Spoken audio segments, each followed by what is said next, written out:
Everyone, this is Sia Abhijit Misra and welcome to the new channel and welcome to this new series of video on Excel.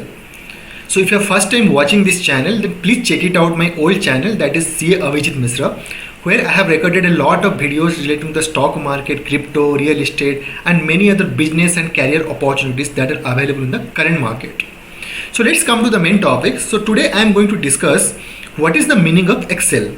So in a common word, Excel is basically a spreadsheet. Spreadsheet means the sheet, whatever I am showing to you, which consisting of some rows and some columns. It is a common language.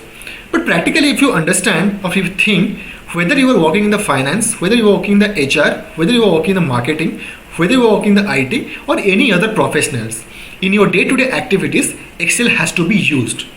So example, normally where we use the Excel, if you come to the second sheet, in the second sheet I have prepared a profit and loss statement. So here you can see I have taken a sales, I have taken a expenses, I have computed the profit. So the profit basically whatever I have computed, that is basically a automated, that means a formula driven. If you see the row 4 minus row 5, that is basically coming in the row 6, that is your profit. Same manner YTD profit is also formula driven.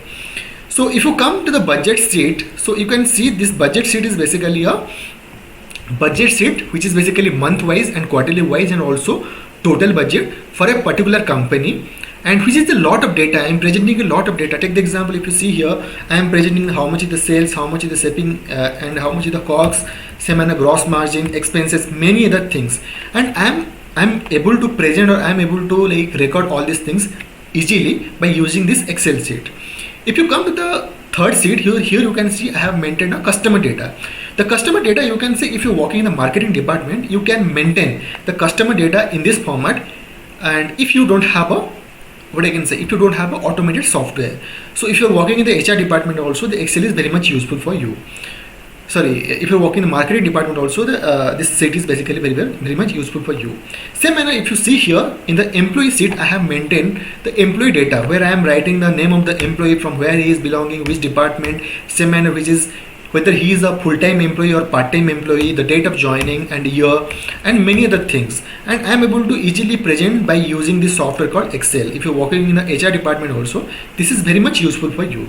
And here if you see, I have presented some data in a chart, which is very easy for you to understand and which is easy for you to analyze. If you see here, the coffee and there are many other products and whatever the sales is there, whatever the area wise sales are there, that basically I have presented, which is very easy for you to understand. That means many data whatever you are having in your Excel sheet, that you can present in a chart. Same manner, if you come here, there is a pivot table. So what is the pivot table basically? Pivot table is basically if you have a lot of complex data which is present in the Excel sheet and you want to present in such a way so that everybody can understand. If you see here, I am writing a salesperson's name and the product name, region, customer, everything, which is very difficult for you to understand, and you can't do a summary by looking at this data set. So to understand that, what you have to do, you have to do a pivot table. So if you see here, I have just prepared the pivot table, which is very easy for you to understand. So you can see the product category and region wise how much sales is there, and in different category how much is there. So that is very much useful for you if you are analyzing some data or presenting some data to your top management. And same manner, if you see here, there is a smart art data is also available. The smart art data is basically used by many professionals to present the data in a better manner. Take the example, if you see, there is a CEO and there is a general counsel and there is a sales manager, there is a marketing manager, there is a HR manager. Basically I am showing the organizational structure in such a manner so that it is easy for everyone to understand. And if you see here, by using the Excel sheet, I have presented this data in a better manner. So this is all about the Excel. Basically Excel can be used by many professionals. So accordingly you understand and you have to learn and you have to excel in Excel. Okay, that's the main concept. So in here I will be bringing a lot of videos relating to the Excel. So please subscribe to my channel and please press the bell icon, and also to check it out my old channel or the original channel, that is Sia Abhijit Misra. Thank you so much for watching.